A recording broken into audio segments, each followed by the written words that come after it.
Hello, good evening, good evening, good evening. कैसे हैं सब? Audible, visible?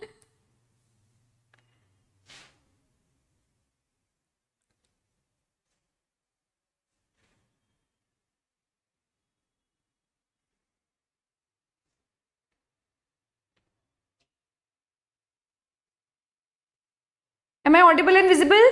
स्टार्ट करें। Good evening Jovil, good evening Navya, good evening Divyan, good evening Krrish.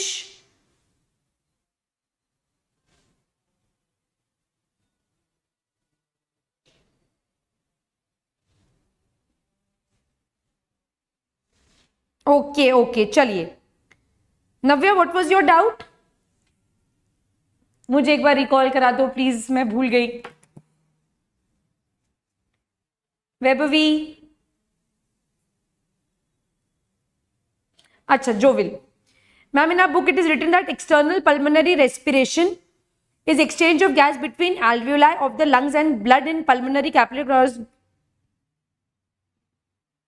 No, Jovil, external respiration 100% है, ठीक। It is the exchange of gas between organism and environment, this is for sure 100% present, ठीक है।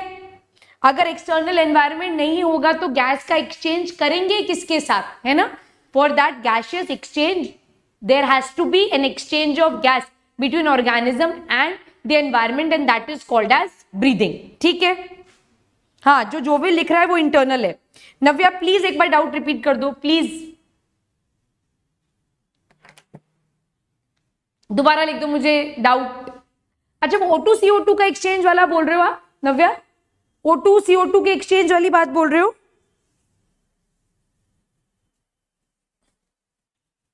Okay okay okay okay, ठीक है। मैं उसको repeat कर देती हूं एक बार।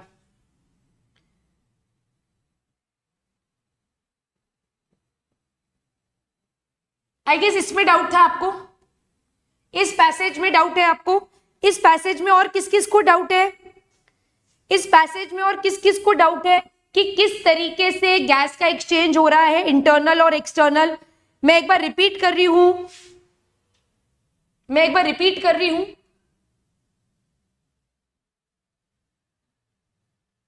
आई am repeating it here, please ध्यान से सुने।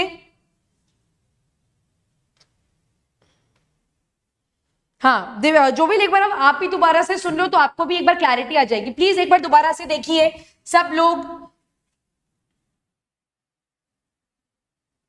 हार्ट कहां पे बनाऊं? इस यहां हार्ट बना देते हैं, ठीक है। ये हमारा दिल है, दिल, ठीक है। This is our dil, these are the body cells, ये हमारे बॉडी के सेल्स हैं, ठीक है नव्या?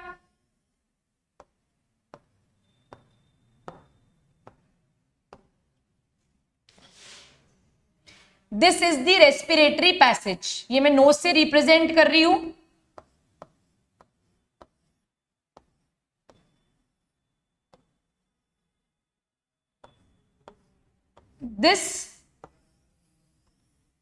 These are our lungs, okay?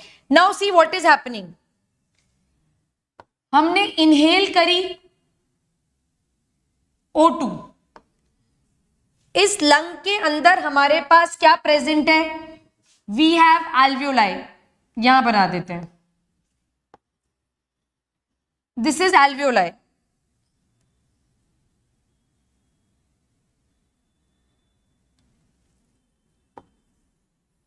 ठीक है।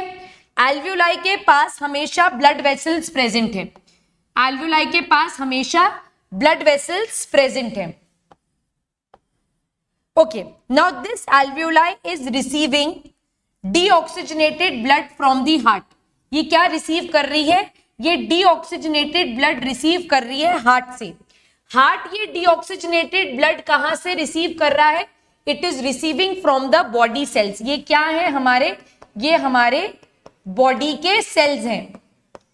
इन बॉडी सेल्स में कंटिन्यूअसली ग्लूकोज का ब्रेकडाउन हो रहा है, यहां पर कंटिन्यूअसली ग्लूकोज का ब्रेकडाउन हो रहा है, और इस ग्लूकोज की ब्रेकडाउन से यहां पर क्या बनता है? यहां पर CO2 बनता है। तो ये CO2 हमारे हार्ट के पास पहुंचता है, हार्ट से ये एल्वेओलाई के पास पहुंचता है। ठीक है, आपने इनहेल क्या करा है, O2, तो ये O2 कहां आया, आपकी एल्वेओलाई में आ गया।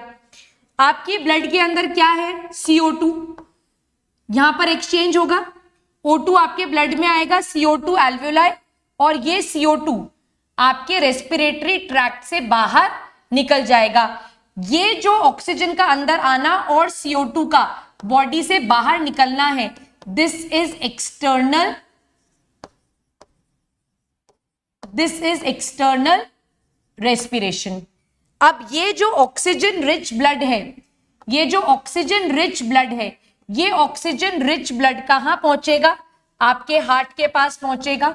हार्ट से ये ऑक्सीजन रिच ब्लड जो है ये कहां पहुंचेगा, आपके बॉडी सेल्स के पास पहुंचेगा। तो यहां पर आ गया ऑक्सीजन रिच ब्लड, यहां ऑक्सीजन है, यहां पर CO2 है, ऑक्सीजन यहां आएगा, CO2 वेन्स से जाकर आपके हार्ट में वापस पहुंच जाएगा। एग्जैक्टली यही चीज मैंने आपको यहां समझाई है। यहां पर ध्यान से देखो, आपके बॉडी से डीऑक्सीजनेटेड ब्लड हार्ट के पास आया, ये ब्लड आपके लंग्स के पास गया, लंग्स में यहां ऑक्सीजनेशन हुआ, ऑक्सीजनेटेड ब्लड हार्ट के पास आया, हार्ट से ये बॉडी टिश्यू के पास आ गया। ये एनवायरनमेंट के साथ जो एक्सचेंज हुआ, दिस इज एक्सटर्नल रेस्पिरेशन, जिसको मैंने यहां ब्रीदिंग लिखा था। ये जो एक्सचेंज हुआ ये इंटरनल रेस्पिरेशन है, यहां पर जो एक्सचेंज हुआ ये इंटरनल रेस्पिरेशन है, रेस्ट इज ऑल ट्रांसपोर्टेशन। ठीक है, अच्छा मैम चैट देखिए, चैट देख रही हूं। Hello Adarsh, seeing you after a long time, you are born in 2008, sorry you are not eligible.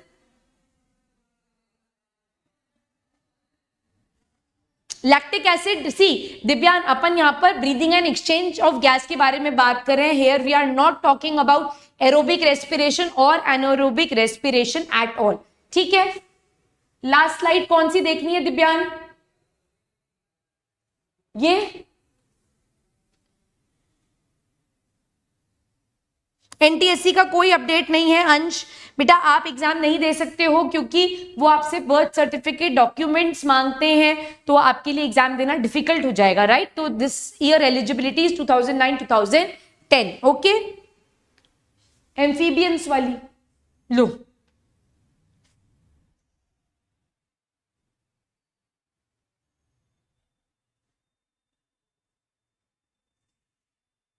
ठीक है स्टार्ट करें आज की। नव्या क्लियर है? Yes, lactic acid in case of anaerobic respiration in muscles. Okay चलो आज की क्लास स्टार्ट करते हैं and we'll talk of the human respiratory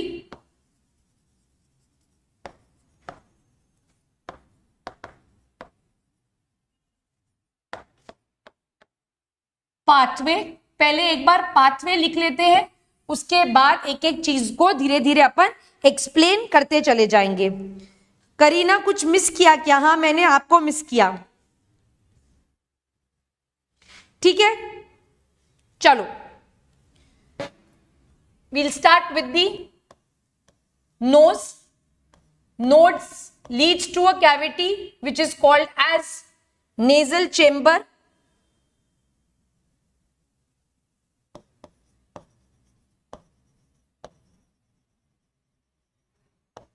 nasal chamber में एक एंटीरियर पार्ट प्रेजेंट है और एक पोस्टीरियर पार्ट प्रेजेंट है। This nasal chamber leads to internal nares. Internal nares leads to pharynx. Pharynx के किस पार्ट के बारे में बात करेंगे अब अपन? नेजोफैरिंक्स के बारे में। This leads to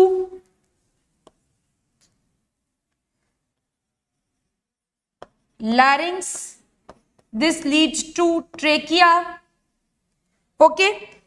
trachea divides into, मैं नेक्स्ट स्लाइड कर दूं, trachea divides into bronchi, bronchi divides into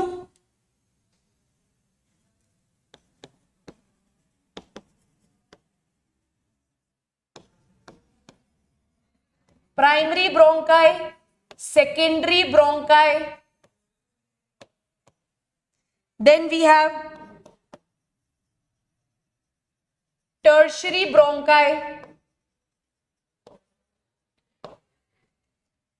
Tertiary bronchi opens into bronchioles, ठीक है, ये initial bronchioles, these initial bronchioles open into network of bronchioles जिनको नाम दिया है pulmonary bronchioles,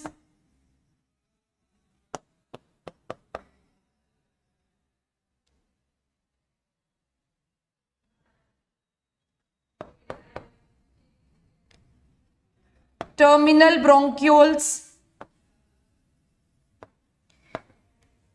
These terminal bronchioles opens into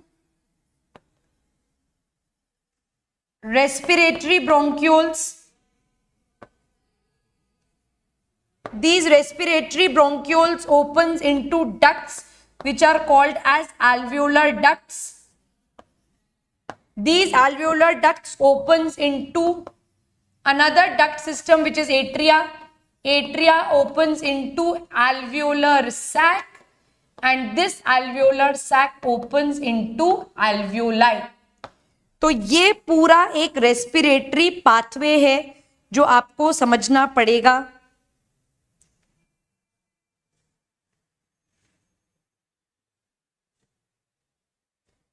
ठीक है, हरियाणा का कट ऑफ बता दूं, इसके लिए सेपरेट वीडियो बनाऊंगी, है ना, will make a separate video on it, ये कल मैंने बता दिया था आपको. तो ये पूरा पाथवे आप एक बार कॉपी कर लीजिए. Nose, nasal chamber, internal nares, pharynx. Pharynx में कौन से पार्ट के बारे में बात करेंगे? नेजोफैरिंग्स के बारे में. लैरिंग्स जिसको आप वॉइस बॉक्स कहते हो. Trachea which is called as windpipe. This trachea divides into primary bronchi. Primary bronchi divides into secondary bronchi. All this is done. All this is done. So this is the diagrammatic view of it. So we'll start with nasal cavity. This is a long tube trachea. Trachea divides like this into bronchi. This is primary bronchi. These primary bronchi further divides into secondary bronchi. Secondary bronchi further divides into tertiary bronchi and then there are fine divisions. Ultimately you have alveolar sac और उस alveolar sac के अंदर इस तरीके से क्या मिलेंगी हमको? alveoli देखने के लिए मिलेंगी. ठीक, अब यहां पर कुछ इंपॉर्टेंट चीजें जो आपको पता होनी चाहिए. From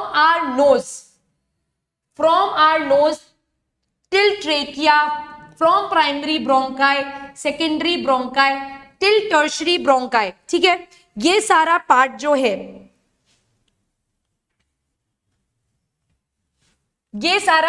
है, this part is called as our conducting zone.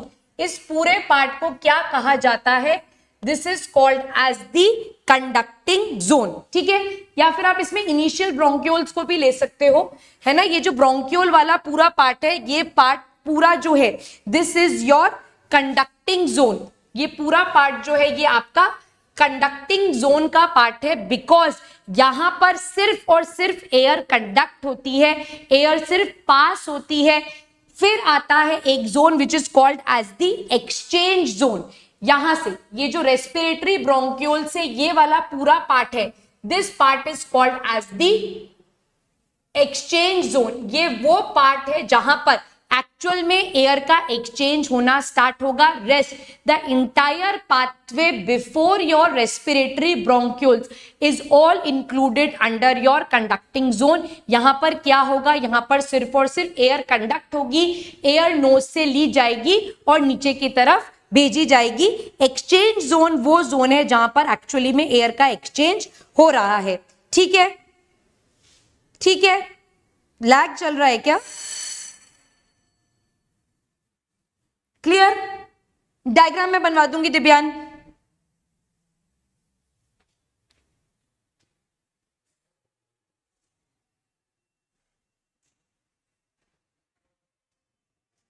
From your nose से लेकर पूरा आपके टर्मिनल ब्रोंक्यूल्स तक पूरा पार्ट जो है ये आपका कंडक्टिंग जोन है। जहां से आपके रेस्पिरेटरी ब्रोंक्यूल स्टार्ट होंगे वहां से क्या होएगा, वहां से एक्सचेंज जोन आपका स्टार्ट होएगा। ठीक है,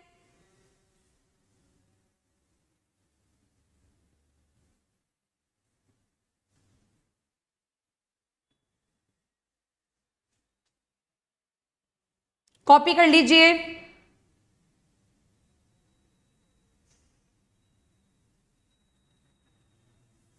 इसको मैं यहां तक एक्सटेंड कर देती हूं ताकि आपको कंफ्यूजन ना हो।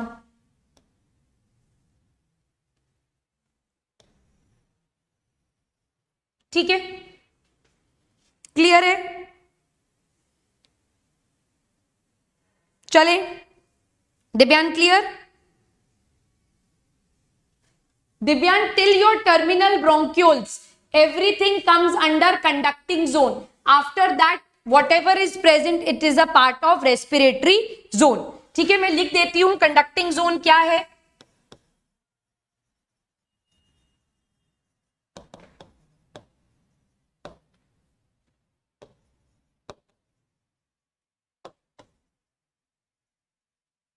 इट विल कंडक्ट एयर, या आप कंडक्ट की जगह लिख सकते हो it will carry air.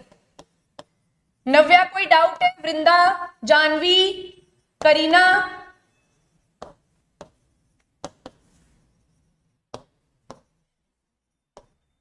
It will help इन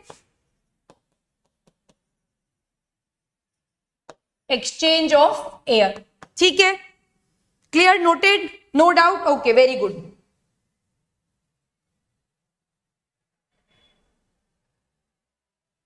अब एक एक करके एक एक पार्ट को लेते हैं और उसको डिटेल में डिस्कस करते चले जाते हैं। I hope the pathway is absolutely clear.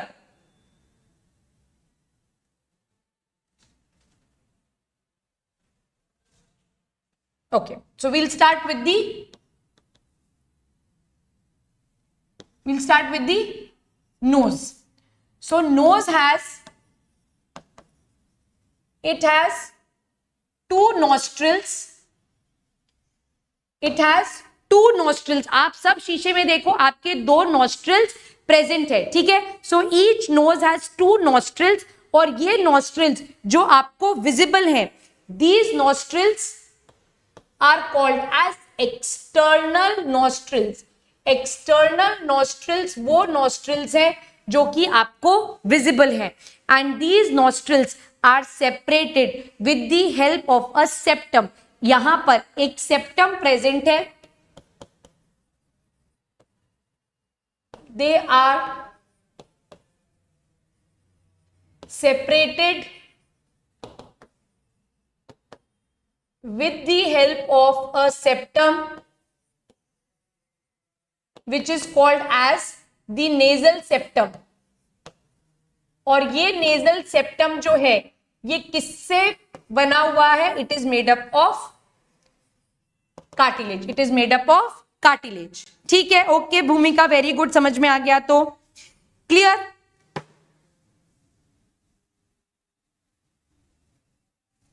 Clear है? नाउ दिस नोज या these nostrils leads you to a cavity. ये जो नॉस्ट्रिल है it leads you to a cavity and that cavity is called as the nasal passage. ठीक है, या nasal chamber. Now this nasal passage और nasal chamber, इसका first half anterior part, ठीक है, इसका आगे का पार्ट जो है, इसका एंटीरियर पार्ट जो है, it is called as the vestibule.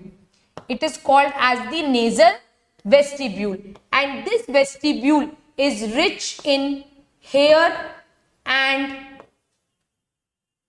Mucus producing glands. यहां पर क्या प्रेजेंट है? यहां पर हेयर प्रेजेंट है और यहां पर म्यूकस प्रोड्यूसिंग सेल्स प्रेजेंट है, और ये क्या करेंगे? They will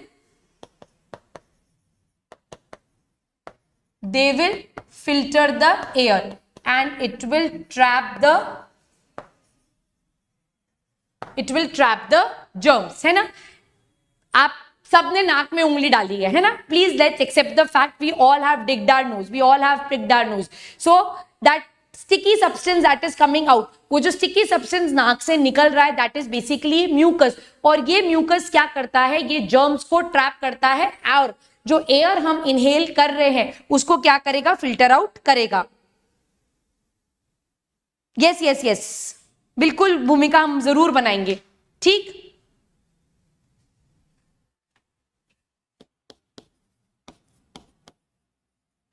the posterior part of the nasal chamber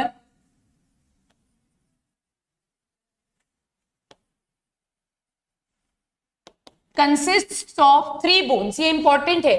It consists of 3 bones और उन bones को बोला जाता है concha. These bones are called as concha. इधर देखो, this is the diagrammatic view. So आप देख सकते हो 3 bones है.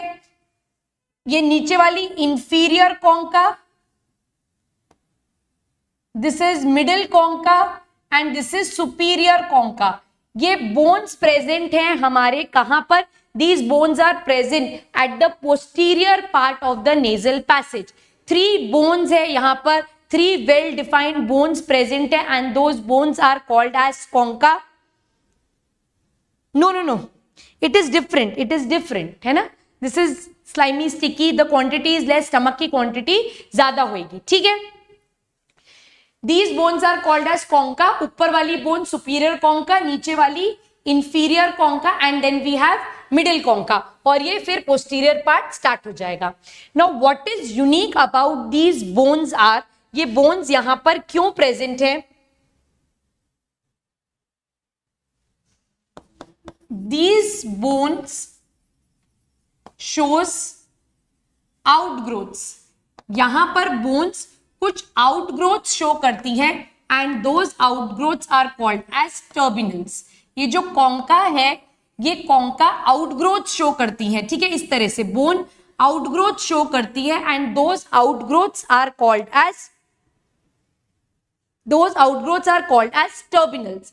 अब इन टर्बिनल्स की वजह से the nasal passage becomes long and spiral. ये जो nasal passage है ये कैसा हो जाएगा, लंबा हो जाता है, क्योंकि यहां पर एयर जब ट्रैवल कर रही है तो इस पूरे एरिया को ट्रैवल कर कर निकलना पड़ेगा. So the nasal passage becomes long and spiral.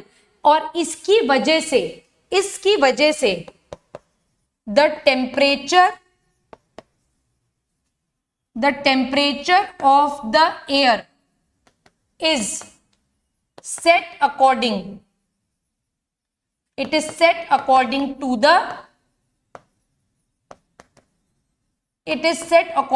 the body temperature. अब आप 2 तरीके की एयर को इनहेल करोगे. या तो हो सकता है नॉर्मल टेम्परेचर की एयर है तो that is okay, that is fine. But अगर आप कहीं हिल स्टेशन पे चले गए हो, आप लेह लद्दाख चले गए हो, वहां पे एक्सट्रीम ठंडी हवा आपने इनहेल करी, तो उतनी ठंडी हवा अगर हमारे रेस्पिरेटरी ट्रैक्ट में चली जाएगी, -2 -3 डिग्री टेम्परेचर वाली एयर अगर आपके रेस्पिरेटरी ट्रैक्ट में जाएगी तो वहां पर हमारे सेल्स जो हैं उसको खराब करेगी, because our cells are not adapted to such cold air.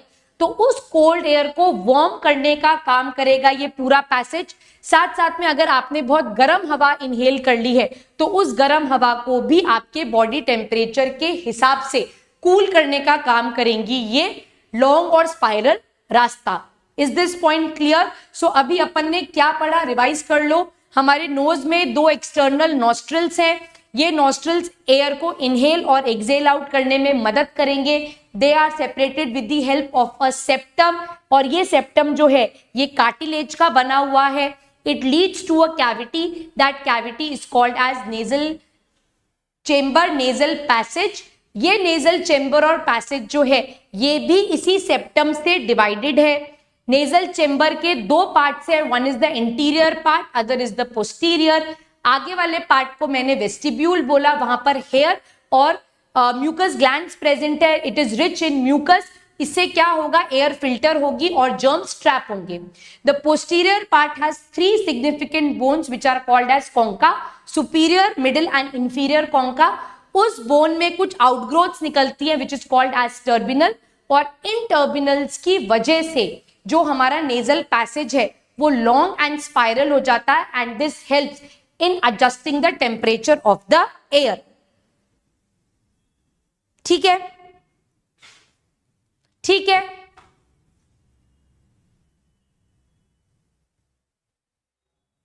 Next, now the air enters into the internal नेयर्स। दिव्यांग में डायग्रामेटिक रिप्रेजेंटेशन सबकी बताऊंगी, सारी चीजों का डायग्राम बना बना के दिखाऊंगी, आप उस चीज की टेंशन मत करिए। ठीक है, अभी सिर्फ पॉइंट समझ लीजिए, पॉइंट समझ लीजिए, उसके बाद diagrammatic representation promise. Okay, creative ribosome किस चीज से अटैच होता है? Ribosome is attach to the endoplasmic reticulum. Divyang बिल्कुल करेक्ट आंसर है। अच्छा, राइबोसोम, जब bigger unit and smaller sub unit of ribosome is attach in the presence of magnesium. ठीक है, मैग्नीशियम के concentration right amount 0.001 molar concentration of magnesium की presence में 2 सब यूनिट्स ऑफ राइबोसोम्स एक दूसरे से अटैच हो जाते हैं। नोज वाली स्लाइड, दिस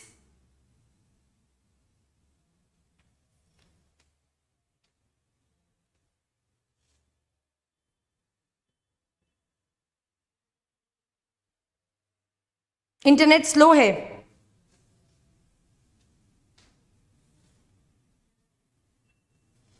कोई बात नहीं, ये आपके कहां पर आया था?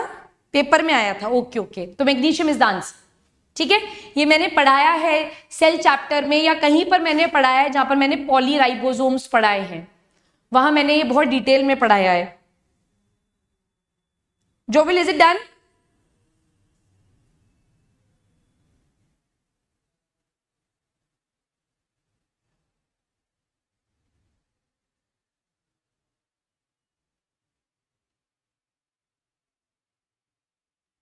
चले, ओके ओके, ग्रेट।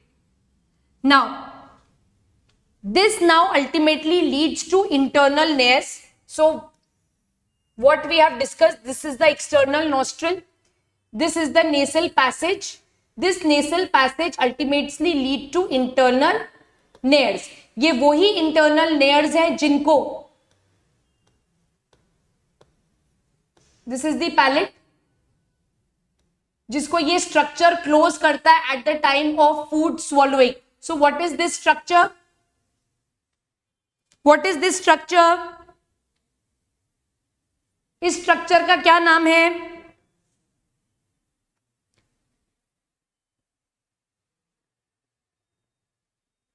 जल्दी बताओ, इस स्ट्रक्चर का क्या नाम है?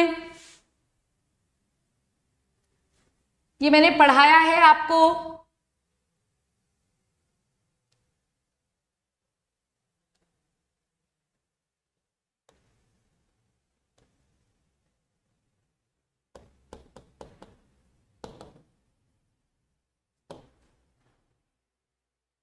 No, no, no, no. Yes, uvula. This is known as velum palatal. So internal nares are just like your external nostrils, but ये कहाँ present है? It is present on the posterior side. It is present on the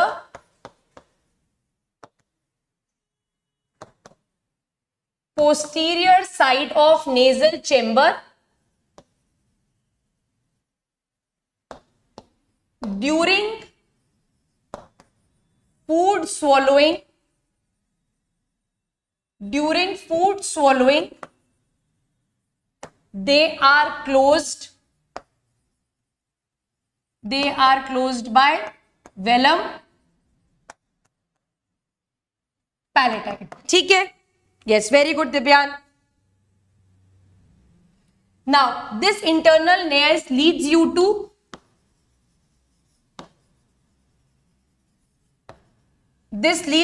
nasopharynx.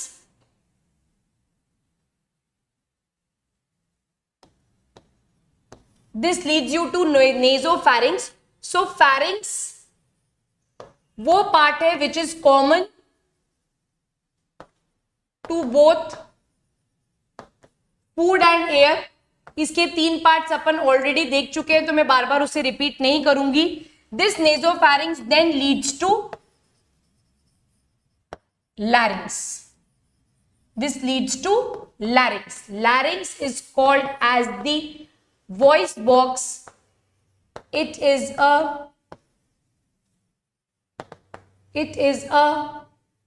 cartilaginous structure. ये cartilage से मिलकर बना है और ये 9 कार्टिलेज से मिलकर बना है. It is made up of 9 cartilage. इस लैरिंग्स को वॉइस बॉक्स इसीलिए कहा जाता है बिकॉज यहां पर वोकल कॉर्ड्स प्रेजेंट होते हैं जिससे वॉइस प्रोड्यूस होती है. ठीक है. Yes, 3 parts are very good. 3 parts are nasopharynx, oropharynx and laryngopharynx. ठीक है. तो लैरिंग्स क्या है? एक कार्टिलेजिनस स्ट्रक्चर है. ये टोटल 9 कार्टिलेज से मिलकर बना है, जैसे क्रिकोइड कार्टिलेज, थायराइड कार्टिलेज, एरिटिनॉइड, ऐसे बहुत सारे कार्टिलेज हैं. टोटल 9 कार्टिलेज से मिलकर आपका वॉइस बॉक्स बना है.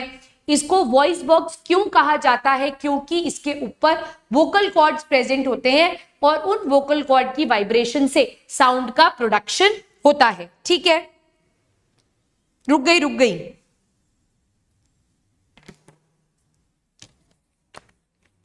बैक से ये तो ब्लैंक है. ये लो.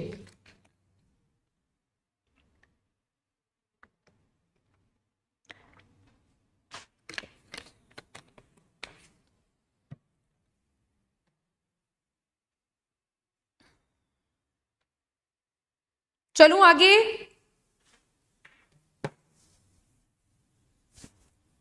करूं continue. Now, when the pharynx leads to larynx, तो pharynx क्या कैरी कर रहा है? फूड भी और एयर भी.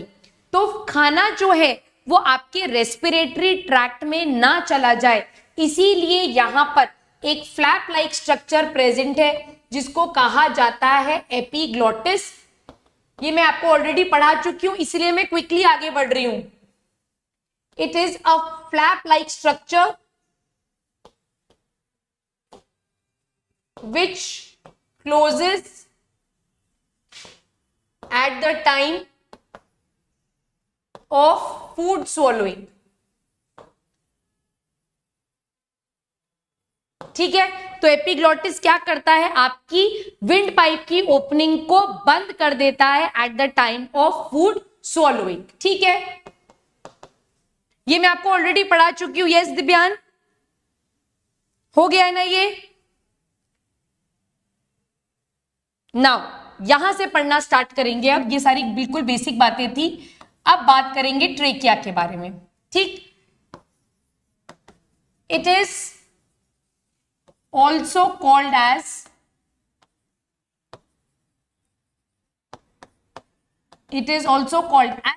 Wind pipe.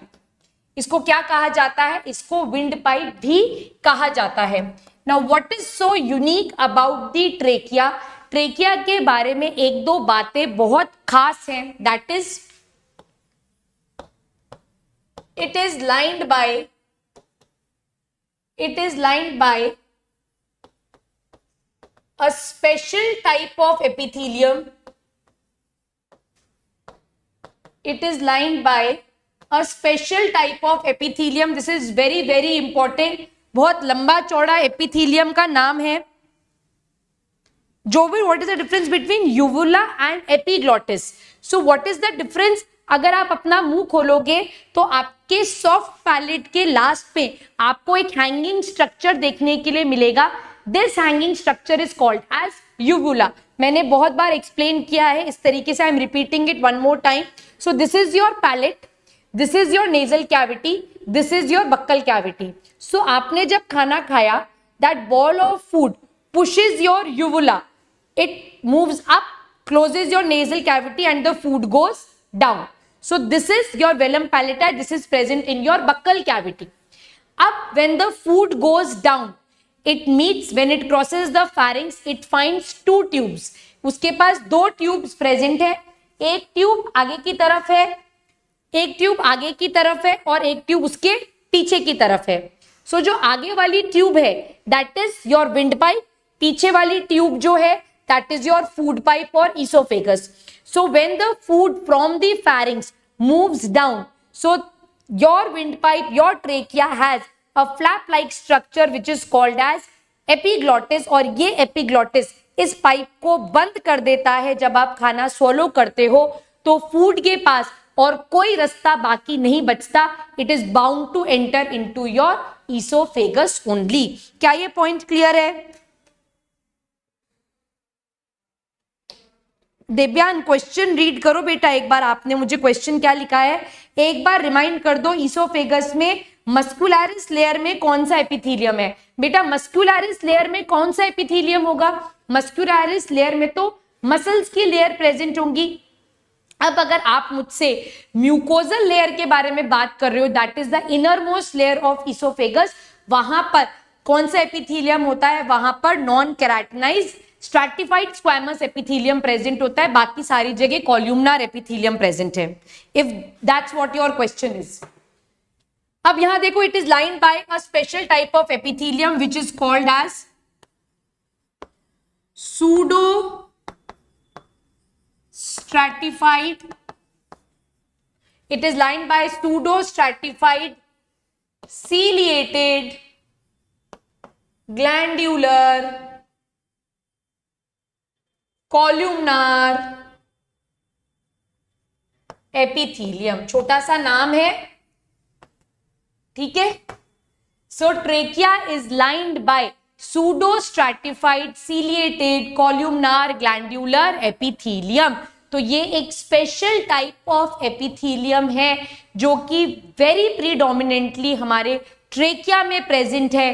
ट्रेकिया के साथ साथ ये primary bronchi, secondary bronchi, tertiary bronchi and till initial bronchiole ये प्रेजेंट होएगा.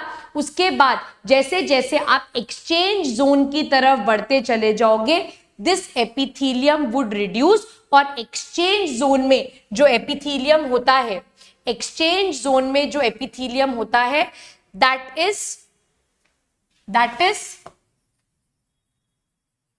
Is squamous epithelium. यहां पर कौन सा एपिथेलियम प्रेजेंट होता है? यहां पर स्क्वैमस एपिथेलियम प्रेजेंट होता है. ठीक है. Now trachea also consists of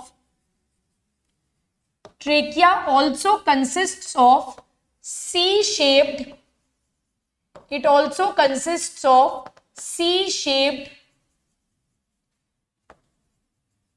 C-shaped cartilaginous rings. तो म्यूकोजा के म्यूकोजल में मैंने आपको बता दिया है ना, स्ट्रैटिफाइड स्क्वैमस एपिथेलियम प्रेजेंट होगा और नॉन केराटिनाइज्ड होएगा. सो this is your trachea. So this trachea consists of C-shaped, it consists of C-shaped cartilaginous rings like this. ठीक है, ये क्या है? ये C-shaped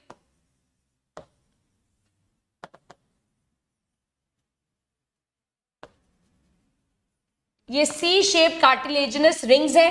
और ये भी कौन से कार्टिलेज की बनी हुई है? ये बनी हुई है एक cartilage which is called as hyaline cartilage. उस कार्टिलेज का नाम है हाइलीन कार्टिलेज. अब ध्यान से देखो, अगर एक क्रॉस सेक्शनल व्यू में देखें, सो दिस इज ट्रेकिया. ट्रेकिया के पीछे प्रेजेंट है इसोफेगस. ट्रेकिया के पीछे प्रेजेंट है इसोफेगस. यहां पर इस ट्रेकिया पर इस तरीके से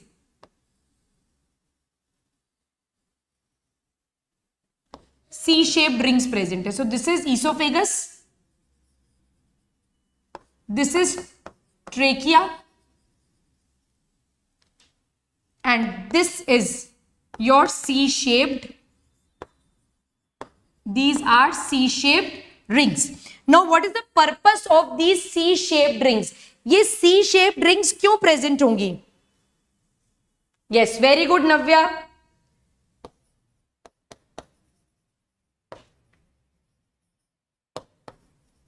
These rings are present to prevent the collapse of trachea,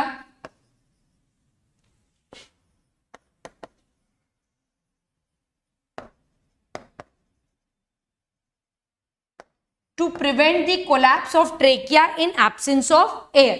इसीलिए ये सी शेप्ड रिंग्स प्रेजेंट होती हैं ट्रेकिया के ऊपर, और ये सी शेप्ड रिंग्स ट्रेकिया से लेकर हमारे इनिशियल ब्रोंक्यूल्स तक प्रेजेंट होती है. So these C shaped rings are present from trachea to primary bronchi, to secondary bronchi, tertiary bronchi, initial bronchioles तक ये सी शेप्ड कार्टिलेजिनस रिंग्स आपको देखने के लिए मिलेंगी. Now very important question, NEET में क्वेश्चन पूछा था कि ये जो ट्रेकिया है ये डिवाइड करता है प्राइमरी ब्रोंकाई में, और ये प्राइमरी ब्रोंकाई जो है ये एंटर करते हैं हमारे लंग्स के अंदर. ये प्राइमरी ब्रोंकाई जो है ये एंटर करते हैं हमारी लंग्स के अंदर.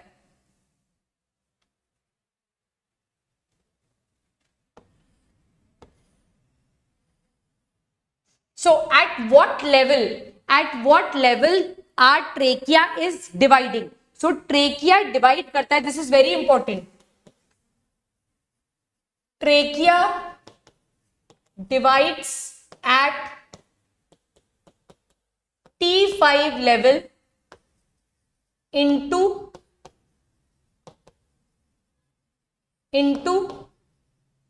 primary bronchi.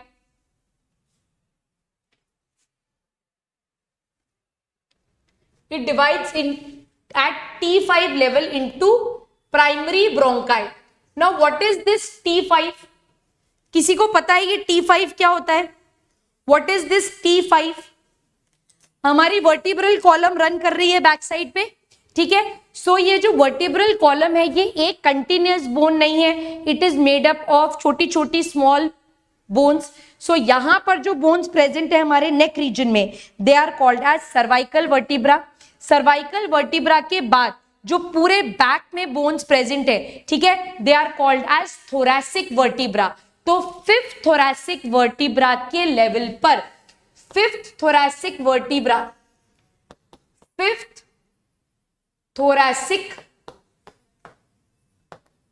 वर्टिब्रा के लेवल पर ये जो ट्रेकिया है ये डिवाइड हो जाती है into primary bronchi, and these primary bronchi enters into the respective lungs.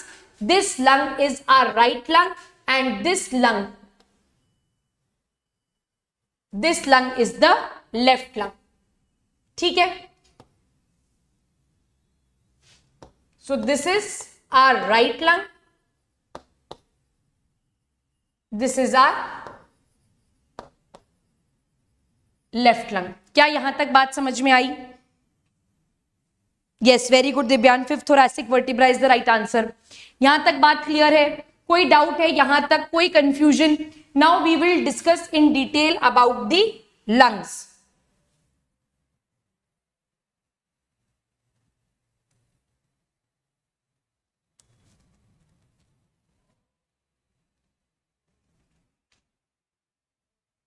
सो अब यहां पर हम बात करेंगे लंग्स के बारे में, ठीक है. So we have two lungs. Now we will discuss lung under two headings: external structure and internal structure.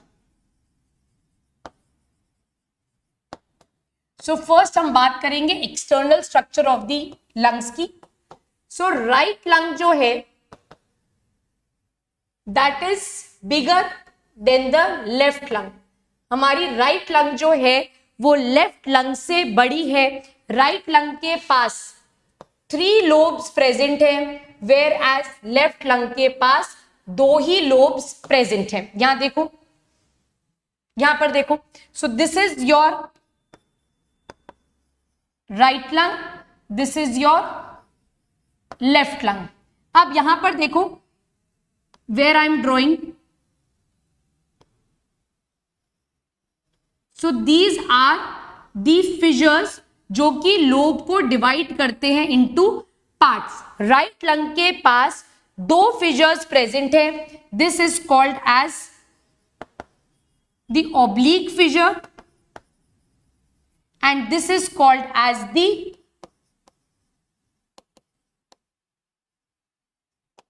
horizontal. So it divides lung into 1, 2 and 3 lobes. This is the upper lobe, this is the middle lobe and this is the lower lobe. यहां पर सिर्फ एक ही Fisher present है, this, so it is dividing lung into upper lobe and lower lobe only. So left lung जो है वो right lung से छोटी है, राइट लंग साइज में बड़ी है। इसका रीजन मुझे कौन बताएगा? अंश, आपको T5 समझ नहीं आया? अच्छा देखो, ये ट्रेकिया है, ये समझ में आया। So this trachea, these are the hyaline rings that are present, cartilaginous rings.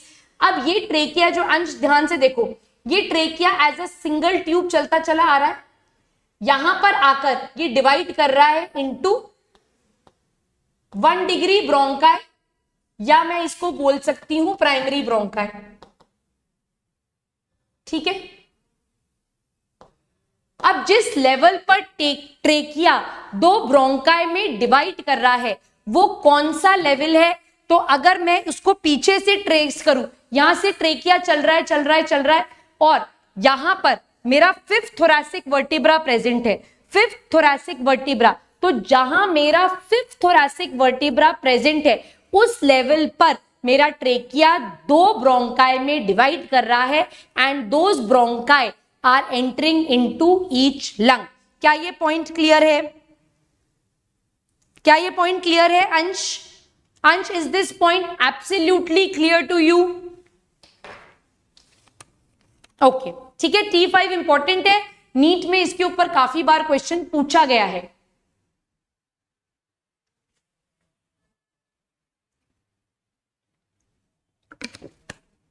Navya has answered it correctly कि हमारा लेफ्ट लंग साइज में क्यों छोटा है, क्योंकि हमारे लेफ्ट लंग में, दिस इज वेरी इंपॉर्टेंट, हमारे लेफ्ट लंग में एक नॉच लाइक स्ट्रक्चर प्रेजेंट है, like this, and this notch like structure is called as cardiac notch. इस नॉच को क्या कहा जाता है? इस नॉच को कार्डियक नॉच कहा जाता है। अब ध्यान से मेरी बात सुनो,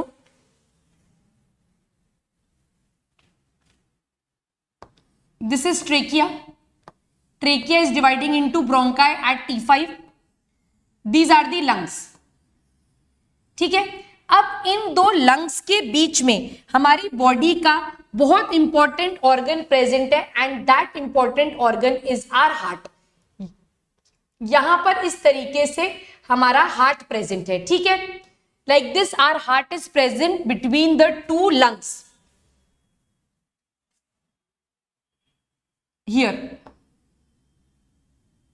here our heart is present. ठीक है, तो इस हार्ट को अकोमोडेट करने के लिए, इस हार्ट की टिप को अकोमोडेट करने के लिए हमारा लेफ्ट लंग जो होता है उसके अंदर एक नॉच लाइक स्ट्रक्चर प्रेजेंट होता है and that notch like structure is called as the cardiac notch. और उस नॉच की वजह से हमारी लेफ्ट लंग जो है वो राइट लंग के कंपैरिजन में छोटी होती है।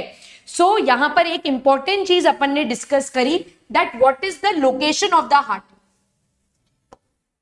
Our heart is situated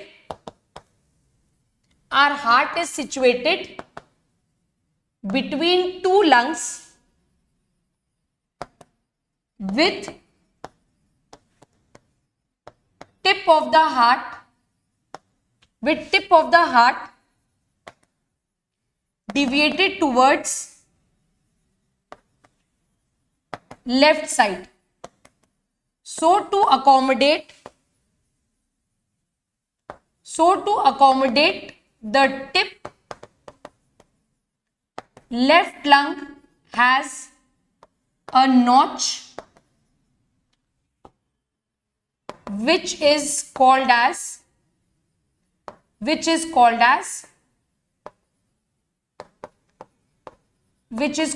cardiac notch.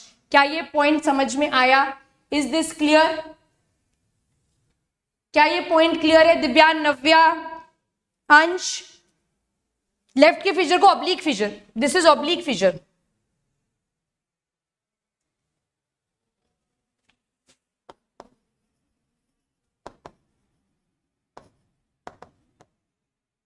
यहां तक सब कुछ क्लियर है?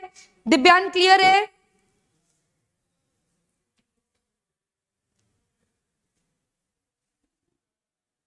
कॉपी कर लो प्लीज, कोई डाउट है तो पूछ लो.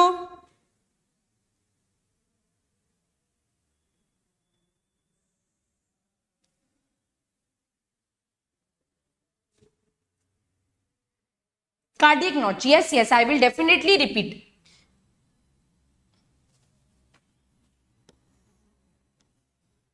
This is one lung, this is our left lung. So इस लेफ्ट लंग के अंदर ये स्ट्रक्चर को आप क्या बोलते हो? कार्डियक नॉच बोलते हो. This is called as cardiac notch. ये एक आर्क लाइक स्ट्रक्चर है. और ये आर्क लाइक स्ट्रक्चर क्यों प्रेजेंट है? क्योंकि हमारा हार्ट जो है वो हमारे थोरैसिक कैविटी में हमारी दो लंग्स के बीच में प्रेजेंट है. I hope you are aware of the term thoracic cavity. तो थोरैसिक कैविटी में दो लंग्स के बीच में यहां पर क्या प्रेजेंट है? हमारा हार्ट प्रेजेंट है. अब हार्ट प्रेजेंट सेंट्रली है, बट उसका जो टिप है वो लेफ्ट साइड डिविएटेड है. तो tip of the heart is deviated towards the left side. So उस हार्ट के टिप को अकोमोडेट करने के लिए लेफ्ट लंग में एक आर्क लाइक स्ट्रक्चर है, एक नॉच लाइक स्ट्रक्चर है, which is called as cardiac notch. और इस कार्डियक नॉच की वजह से लेफ्ट लंग के पास सिर्फ दो ही लोब्स है, एक फिजर है जिसका नाम ऑब्लिक फिजर है, वेयर राइट लंग के पास 3 लोब्स है और 2 फिजर है. ठीक है अंश, क्लियर है?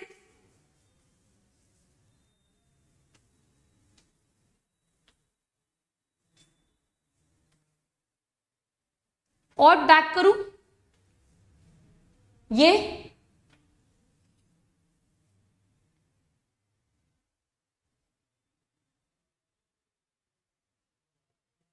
Okay, Ansh. Next slide. This one.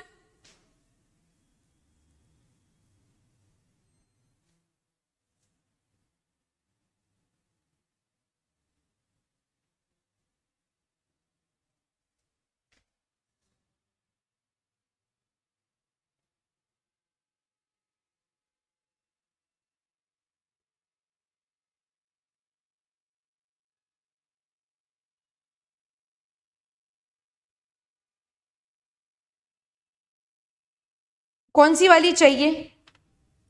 ये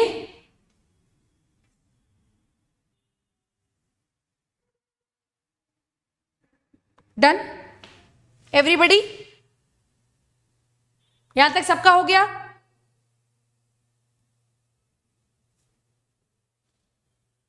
done दिव्यान?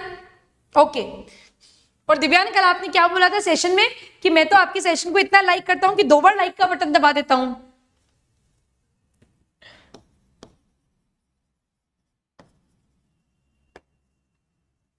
Lungs are covered by a protective covering. Lungs are covered by a protective covering and that protective covering is called as pleura. ठीक है, lungs जो है वो एक protective covering से enclosed है and that protective covering is called as pleura. ठीक है, लंग्स के ऊपर एक प्रोटेक्टिव कवरिंग है, that protective covering is called as pleura. ये जो प्लूरा है, this pleura has 2 parts. One is outer pleural membrane outer pleural membrane और इनर प्लूरल मेम्ब्रेन।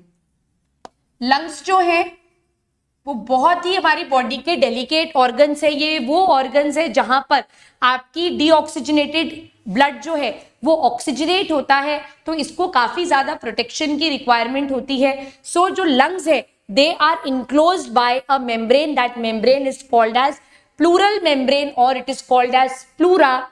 तो ये जो प्लूरल मेम्ब्रेन है ये दो पार्ट्स में डिवाइडेड है, एक है आउटर प्लूरल मेम्ब्रेन और एक है इनर प्लूरल मेम्ब्रेन। इसको आप कुछ ऐसे समझो, आज मेरे पास कोई कॉपी बुक नहीं है, ठीक है, आपके पास आपकी एक नोटबुक है, imagine that notebook is your lung, ठीक है, उसके ऊपर आपने एक ब्राउन कलर का कवर चढ़ा दिया।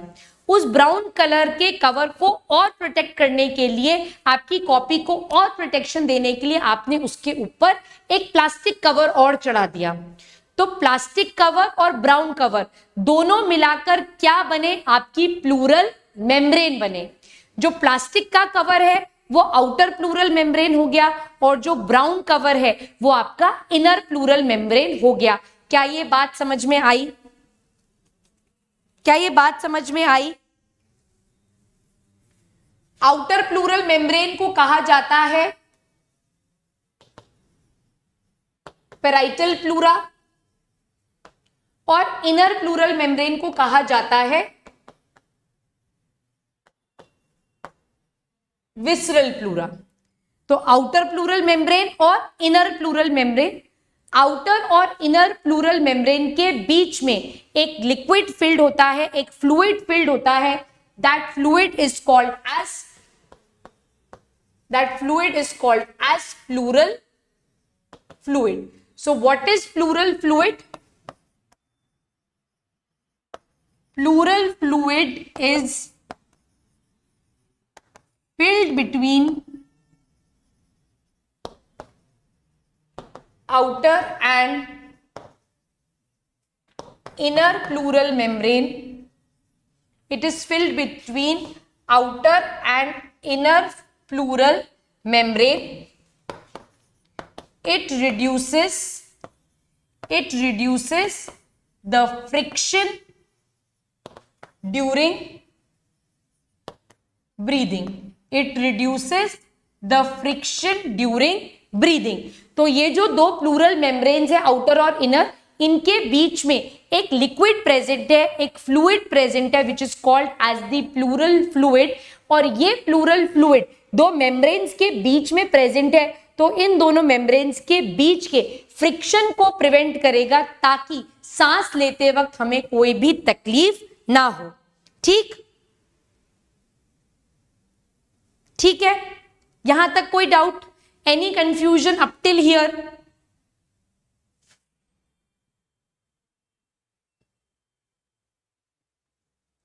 Now lungs are also enclosed by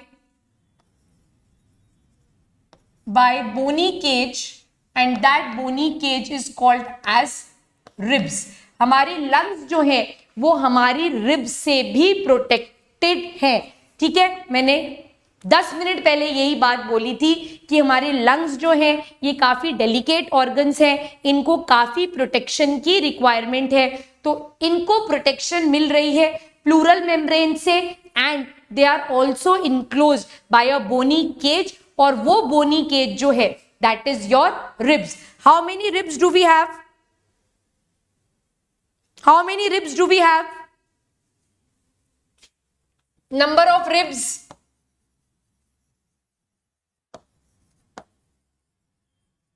We have 12 pairs of ribs. We have 12 pairs of ribs, or in total we have 24 ribs. We have 12 pairs of ribs, or we have 24 ribs. Very good. Now these 12 pairs of ribs are divided into 3 types. These 12 pairs of ribs are divided into 3 types. They are true ribs, false ribs, and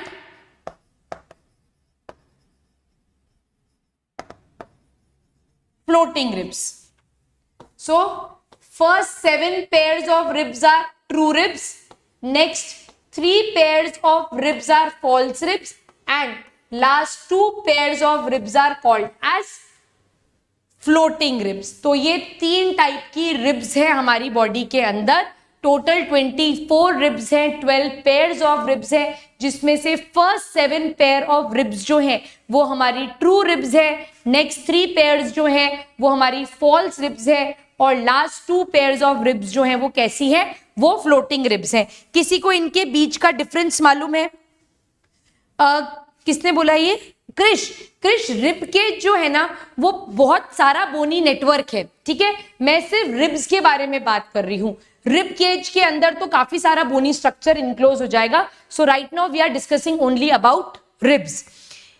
किसी को ribs मालूम है? ये difference पता है इन ribs में किसी को? Yes, very good दिव्यान. अटैचमेंट में डिफरेंस है, समझो. हमारी बॉडी के बैक साइड पे, हमारी बॉडी के बैक साइड पर बोन प्रेजेंट है जिसको आपने बोला vertebral column. So this is your vertebral column. This is your vertebral column. हमारी बॉडी के सामने चेस्ट पर इस जगह पर एक बोन प्रेजेंट है which is called as the chest bone, और it is called as the sternum.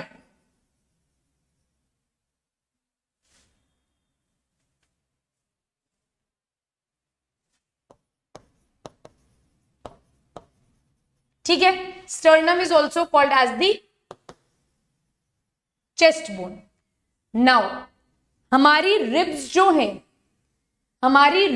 हैं ये ओरिजिनेट होती हैं बैकबोन से. They are originating from the backbone and they are attaching themselves on the sternum. ये कैसे originate हो रही है मैं यहां लिख देती हूं. Ribs originate from the ribs originate from the vertebral column and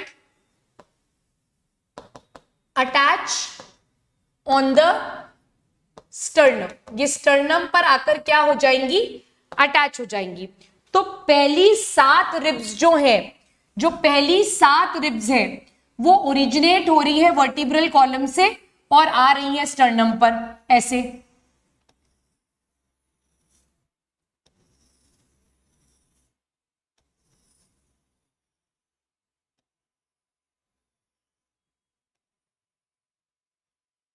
ठीक है, तो पहली 7 रिब्स जो हैं वो ओरिजिनेट हो रही हैं वर्टिब्रल कॉलम से और आकर कहां अटैच हो रही हैं? आकर अटैच हो रही हैं स्टर्नम पर. इसीलिए फर्स्ट 7 पेयर ऑफ रिब्स को आप क्या बोलते हो? First 7 pairs of ribs are called as your true ribs. ठीक है, अब नेक्स्ट जो है they are originating from the vertebral column, but ये आगे जाकर 7th रिब से अटैच हो रही है. नेक्स्ट 3 पेयर्स जो है यानी 8वीं 9वीं और 10वीं, ये जो रिब्स हैं ये निकल तो रही हैं आपकी बैकबोन से, आपकी वर्टिब्रल कॉलम से, पर आगे ये स्टर्नम से ना जुड़कर ये जुड़ रही हैं आपकी 7th रिब से. So those ribs are called as false ribs, क्योंकि उनका ओरिजिनेशन तो वर्टिब्रल कॉलम है पर आगे जाकर वो स्टर्नम से ना जुड़कर किससे जुड़ रही है? 7th रिब से जुड़ रही है. ठीक है, लास्ट 2 पेयर ऑफ रिब्स जो हैं they are called as floating ribs, because वो ओरिजिनेट हो रही हैं वर्टिब्रल कॉलम से पर आगे जाकर वो किसी से भी नहीं जुड़ पा रही हैं. ऐसी रिब्स को हम फ्लोटिंग रिब्स बोलते हैं. मैं यहां पर लिख देती हूं, they originate from vertebral column and attach to sternum. तो ऐसी पहली 7 रिब्स को आप ट्रू रिब्स बोलते हो. Next false ribs, they originate from vertebral column and attach to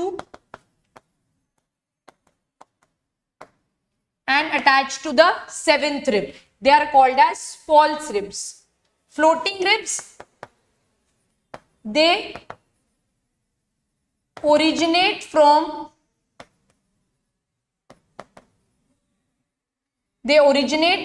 vertebral column but do not attach to anything. वो आगे जाके फ्लोट कर रही होती हैं, so they are called as your floating ribs. ठीक है, यहां तक बात समझ में आ गई? कोई डाउट है, कोई कंफ्यूजन है यहां तक?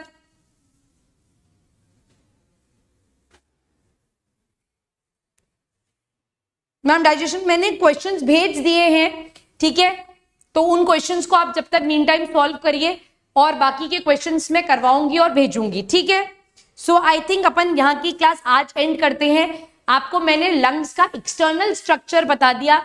नेक्स्ट क्लास में मैं लंग्स के इंटरनल स्ट्रक्चर को बताऊंगी कि कैसे ब्रोंकाई डिवाइड होएगा, secondary bronchi, tertiary bronchi, bronchioles, alveolar या एल्वियोलाई का स्ट्रक्चर, यहां तक अपन नेक्स्ट क्लास में पढ़ेंगे. तब तक आप आराम से 11th एनसीईआरटी को रीड करना स्टार्ट कर सकते हैं. ट्रूमैन पढ़ना चाहते हैं, ट्रूमैन पढ़ सकते हैं, या कोई भी बुक अगर आप फॉलो कर रहे हैं तो आप उस बुक को पढ़कर जहां तक मैंने पढ़ाया आप उसको क्लैरिटी रखिएगा. और नेक्स्ट क्लास में internal structure of lungs and exchange of gas वाला पार्ट अपन पढ़ेंगे. इस चैप्टर को अपन नेक्स्ट वीक की 3 से 4 क्लासेस के अंदर खत्म कर देंगे. अभी तो परसों भी ये क्लास आएगी, तो नेक्स्ट वीक की 3 क्लासेस में ये चैप्टर खत्म हो जाएगा. ये छोटा चैप्टर है, बहुत ज्यादा डिटेल चैप्टर ये है नहीं. ठीक है, ब्रिजेश मैंने क्वेश्चन सेंड करे हैं बेटा टेलीग्राम पर. क्वेश्चंस मैंने सेंड करे हैं टेलीग्राम ग्रुप पर. आपको उस चैनल का लिंक यहाँ पर डिस्क्रिप्शन बॉक्स में मिल जाएगा या पिन्ड मैसेज है, आप उसे टेलीग्राम चैनल को ज्वाइन कर लीजिए. वहां पर डाइजेशन एंड अब्जॉर्प्शन के क्वेश्चंस हैं. डाइजेस्टिव डिसऑर्डर्स दिव्यांग बिल्कुल पढ़ाऊंगी, 100% पढ़ाऊंगी. जिस दिन टिश्यू का 1 शॉट लूंगी उस दिन जरूर लूंगी. ठीक है, और मैं बहुत जल्दी संडे को आपके 1 शॉट्स लेना स्टार्ट करूंगी. बस मुझे थोड़ा सा समय दे दो. I have also so many things align, तो उन सबको एक बार प्रॉपर प्लेस कर दूं. उसके बाद मैं पूरी कोशिश करूंगी कि मैं आपके सेशंस की फ्रीक्वेंसी बढ़ाऊं. ठीक है, शाम वाली क्लास की टाइमिंग क्या रहेंगी करीना? अपनी क्लास का टाइमिंग 4 to 5:30 ही रहेगा, बट वो कल सेशन की वजह से मैंने टाइम को चेंज कर दिया था. ठीक है, टिश्यू की एक्स्ट्रा क्लास के बारे में मैं आपको बता दूंगी. ओके, चलो बाय. आज के लिए अच्छे से पढ़ाई करना. ऑल द बेस्ट बेटा, take care, let's crack it.